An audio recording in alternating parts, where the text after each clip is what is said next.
parti, on y va. Toujours avec une vue magnifique et incroyable. On part pour Tikal. Alors ce qui est assez impressionnant, c'est que l'eau passe par-dessus la berge.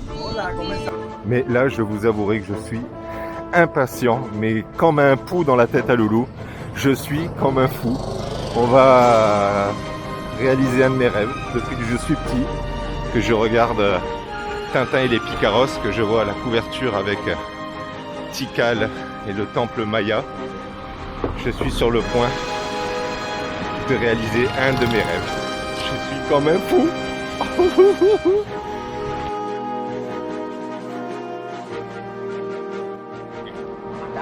On est arrivé à l'endroit là où il y avait les bus pour partir à Tikal. Louane a chopé une intoxication alimentaire, ce qui fait qu'elle vomit depuis ce matin. Et la moitié de nos sacs sont à l'hôtel. Et voilà. Et là, on est dans la vieille gare routière. On a enfin réussi à trouver l'endroit où se prend le bus pour aller à Tikal. Du moins, on l'espère. Après une rude négociation concernant le tarif, c'est vraiment pas simple quand même. On te voit arriver comme un gros touriste. Donc on est passé de 50 quetzals par personne à 35. Et il s'avère qu'on n'est peut-être pas si loin que ça du prix des locaux, mais au final on ne le saura jamais parce que personne n'ose le dire de peur des représailles. Par contre, une chose est sûre, c'est qu'on ne voyage pas avec les touristes. On est dans un bus typiquement local. Alors c'est Neneuil devant, celui qui a essayé de négocier sec avec nous. Et là, Louane et Maëlie qui prennent du bon temps, fenêtre ouverte, et Lolo repose, et nous voilà tranquilles dans le bus. Alors là, il vient de rentrer deux gros sacs. Qu'est-ce que c'est selon toi? La glacière, c'est les organes pour les conserver au frais. Et le reste, c'est le corps. Et on voit les vêtements de la voiture. C'est vrai qu'on se rapproche de la frontière mexicaine, tout est possible. En attendant, je suis même pas sûre qu'on soit sur le bon chemin. Si, regarde, il y a un panneau Tikal 28. Pindon. Alors, ce n'est pas un paon. Ce n'est pas un dindon. Donc nous avons baptisé cette bête le pindon. Je suis sûre que ça doit être plutôt bon d'ailleurs. Nous voilà arrivés dans notre hôtel. Donc on est juste à l'entrée du parc Tikal. On s'est fait un peu plaisir pour cette nuit. Voilà les filles qui sont en train déjà de préparer leur plan pour demain, de regarder les animaux qu'ils peuvent voir. La terrasse, sympa. Et voici la chambre. Mais moi, ce qui me plaît beaucoup, surtout, c'est cette baie vitrée énorme qui donne sur la nature.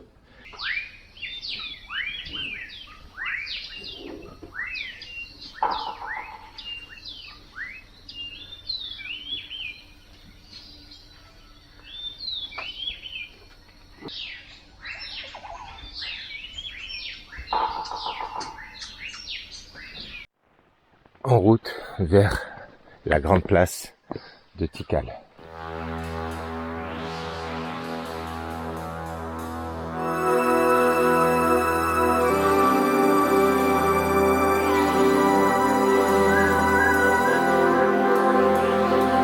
Le XVIe siècle. Des quatre coins de l'Europe, de gigantesques voiliers partent à la conquête du Nouveau Monde. À bord de ces navires, des hommes avides de rêves, d'aventures et d'espace, à la recherche de fortune. Qui n'a jamais rêvé de ces mondes souterrains, de ces mers lointaines peuplées de légendes, ou d'une richesse soudaine qui se conquerrait au détour d'un chemin de la cordillère des Andes? Qui n'a jamais souhaité voir le soleil souverain guider ses pas au cœur du pays Inca, vers la richesse et l'histoire des mystérieuses cités d'or?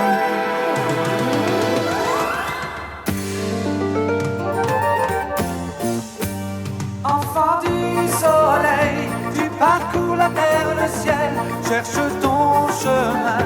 C'est ta vie, c'est ton destin. Et le jour, la nuit, avec tes deux meilleurs amis, à bord du Grand Condor, tu recherches les cités d'or.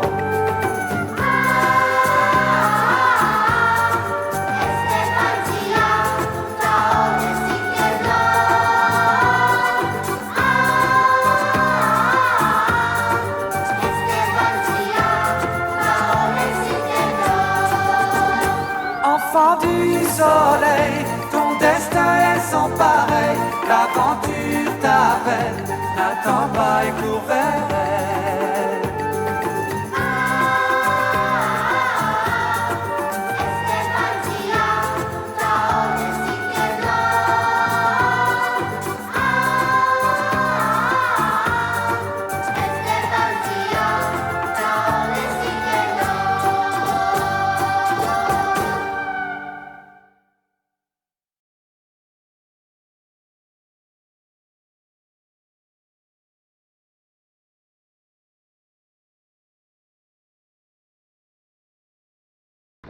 Et voilà, on a retrouvé le guide français avec des plumes sur sa tête. C'est voilà, c'est un style. Et du coup, il nous a fait il est en train de nous faire la visite. Et c'est trop bien. Il nous donne plein d'informations. Ouais, c'est top, hein. Je sais pas si on va en retenir beaucoup, mais on va essayer. Alors moi j'ai appris que les personnes célèbres, les enfants, leur aplatissaient le cerveau et la tête par exemple aussi avec une planche et des bandages pour avoir la tête très plate. Et ils leur mettaient quelque chose au milieu pour qu'ils louchent. Et ça c'était un signe. Et des jades sur les dents. Et ils leur collaient des jades sur les dents. Et par c'était contre, un signe de richesse. C'est 13. Ici, c'est marqué en rouge 13 parce que c'était pour commémorer la fin de la 13e période des 400 ans que les gens ont interprété comme la fin du monde ou la fin de la civilisation. Donc, c'est pour ça que c'est marqué en rouge le 13. Et après, ici, donc, il y a 14, 15. Et après, quand on arrive à 20, donc les Mayas ont connu le 0. Seulement comme ça, c'est 0. D'accord. Et quand on arrive à 20, on met un point 20. Ok. Donc le système vicésimal, 20 par 20. Qu'est-ce qu'on a appris aussi que les... Que les grands, c'était des rois. Ouais. Donc ça veut dire qu'à cette époque-là, j'aurais été quelqu'un D'important. d'important. Ouais, mais c'est pas le cas. Les choses Non, ont changé. ouais, Hein. les choses ont Maintenant, changé. je suis...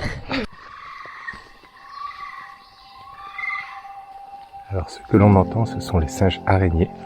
Notre guide essaye de nous faire découvrir ces singes.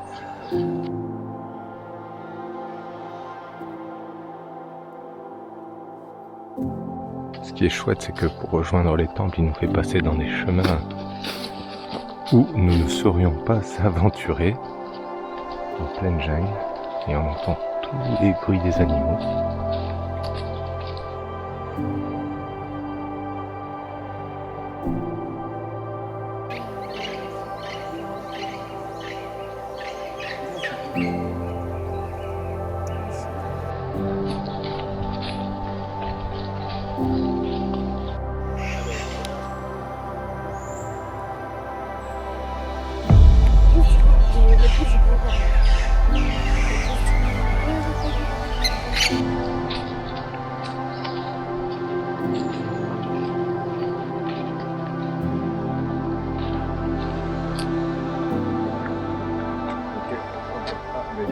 La pierre comme ça, et après, il passe ici et couper au silex Ah ouais? pour tailler, pour faire la forme de la bouche. Mais ça devait mettre des années. Non, non, parce que la pierre calcaire c'est friable, donc c'est facile à tailler, c'est pas très dur. Surtout des plumes de quetzal et des haras. Et après ici, on voit un cercle. La tradition maya voulait que chaque 20 ans, on édifiait une stèle en honneur de l'empereur. Devant cette stèle se situe une pierre ronde sur laquelle étaient effectués des sacrifices. On y sacrifiait des esclaves ou des enfants d'esclaves, ou sinon des nobles venaient pour donner de leur sang, un sacrifice en l'honneur de leur dieu. Salut les Coatiers, cet animal est vraiment présent partout dans le parc de Tikal. Ils grimpent aux arbres comme des singes et ont leur queue redressée en l'air, ils sont vraiment trop rigolos. Lors de leur mort, les Mayas pensaient qu'ils passaient sous terre par 9 niveaux différents. D'ailleurs, le premier niveau sous terre serait gardé par des chauves-souris. Donc c'est un animal emblématique pour les Mayas. Ensuite, ils remontent vers la terre, vers le ciel, en passant par 13 niveaux pour atteindre la vie éternelle et même la réincarnation. Comme on peut le voir, chaque temple est constitué de 9 niveaux à la base, représentant la vie souterraine, et au-dessus, et construit l'autel représentant la vie vers le ciel.